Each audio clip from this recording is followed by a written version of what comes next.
Is Gary Trent Jr. a viable part of the Toronto Raptors' future?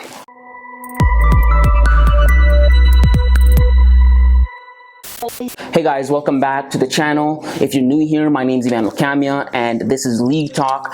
On here, I make basketball videos pertaining to the NBA. Precisely, I give my thoughts, comments, and break things down analytically.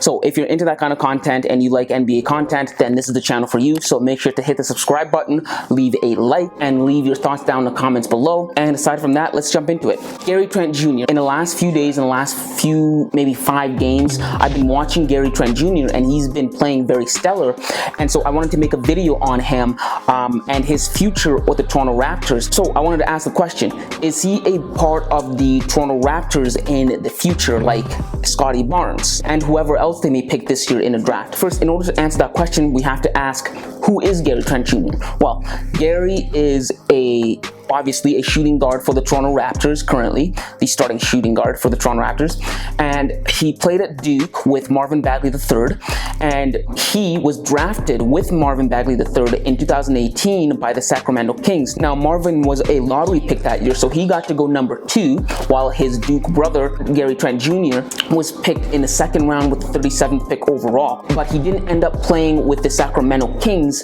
for that long, thankfully, and probably now looking back on it, he's probably thankful, because the following month of that year in 2018, he was traded to the Portland Trail Blazers, in which he played 3 years with them, all the way from 2018 to March of 2021.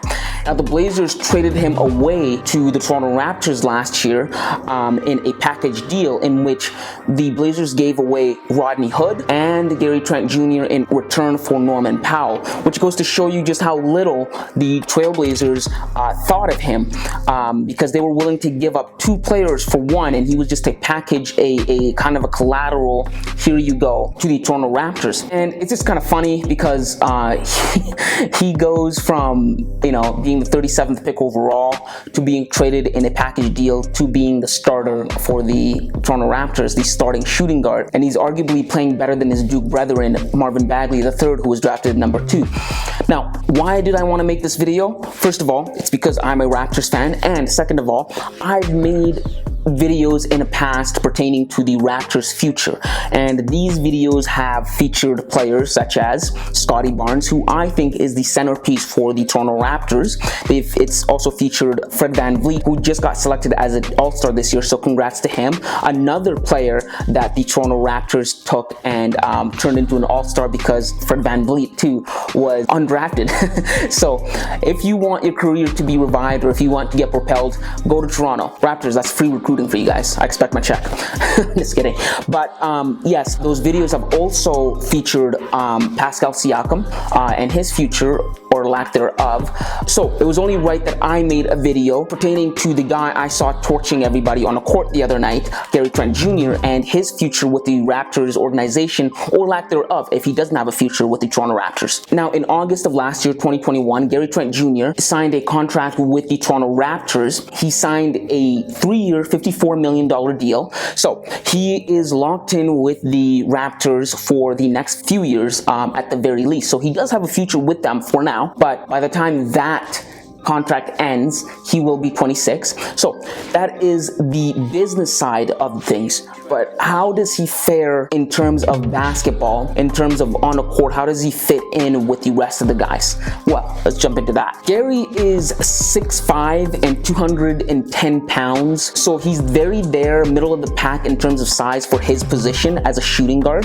That is like the average for shooting guards, like 6'6", 6'5". So he's very average in that sense, but don't let that fool you. He's not average on the court. No.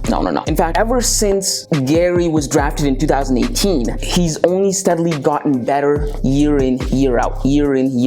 I can't say that for his counterpart, Marvin Bagley III, and I'll get into that why. As Gary's been given more minutes and more time to play, he's only rewarded his team. He's done better for them. From barely getting to play in Portland, and because he wasn't the centerpiece in Portland because of CJ McCollum and Damian Lillard, to getting traded and being a starter on the Toronto Raptors, he's only gotten better when he's been giving minutes, right? And this year has been his best year. He's averaged 18.2 points per game, 2.8 rebounds per game, and 2 assists per game on a season, which is really good.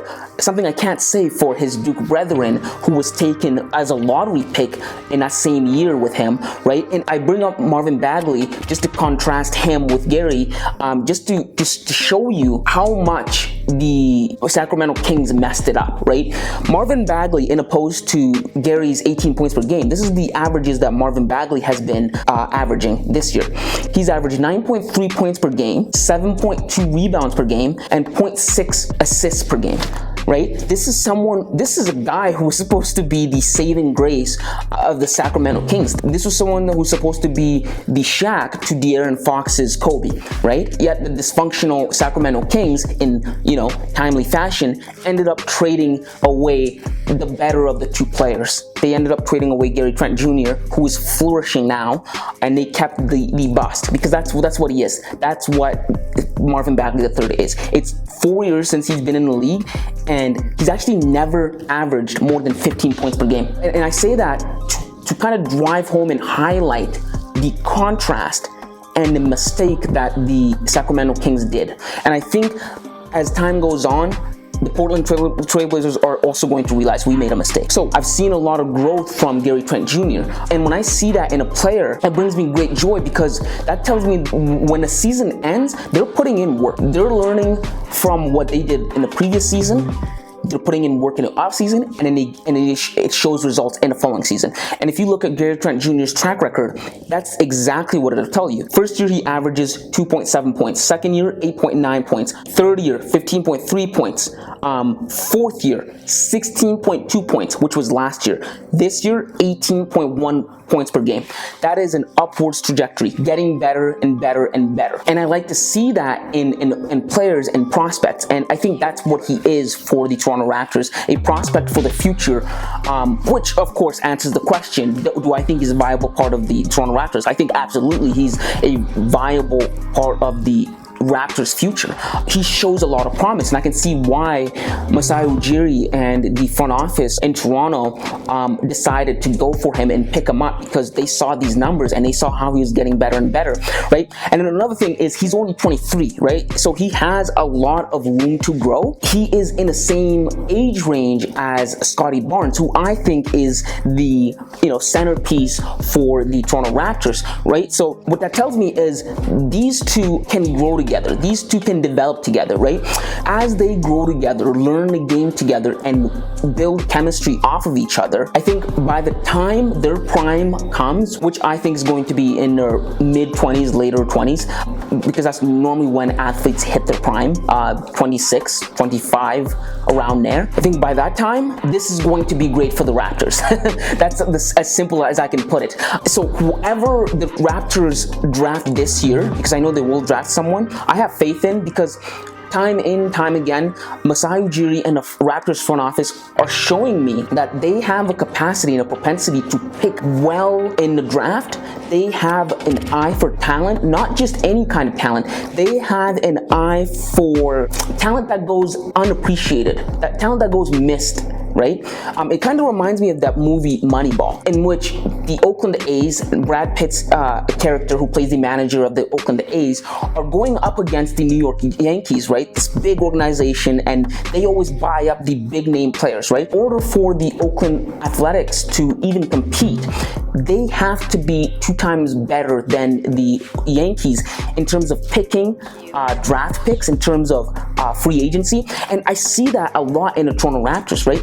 I say that because no one ever wants to come to Toronto to play, right? So Toronto only has one way of building, right? They build through the draft, right? And even when they do get someone in free agency or trade like Goran Dragic, they never want to stay. Like, Goran Dragic was on record saying Toronto was just a pit stop for him.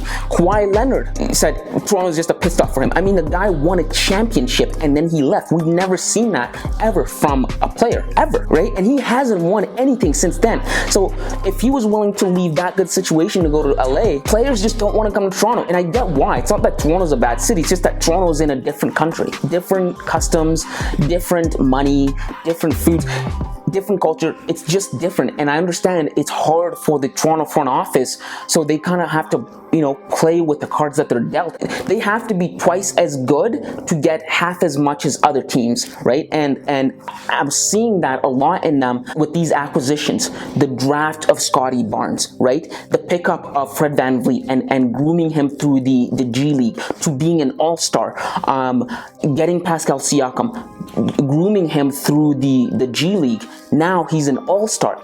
Getting these players that Sacramento doesn't want, that Portland doesn't want, to getting them to getting the best out of them. Those are the tactics that Toronto has to implement in order to get the most for their organization, and I really commend them for that, right? It's just hard. I feel Masai Ujiri, Nick Nurse's, and the front office's issues, right?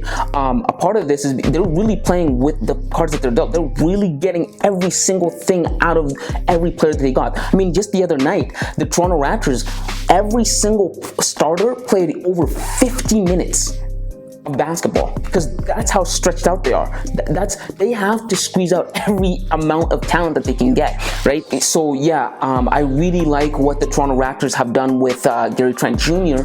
and I think he is a big part of the Toronto Raptors' future. And hopefully, as he develops, as he gets better, as him and Scotty Barnes get better, I hope they build a bond towards the city of Toronto and they remain in Toronto, because I think Toronto has a lot to give. Been in Toronto, it's a great city. So those are my thoughts. I'm excited to see what Gary and Scotty Barnes are going to become in the future.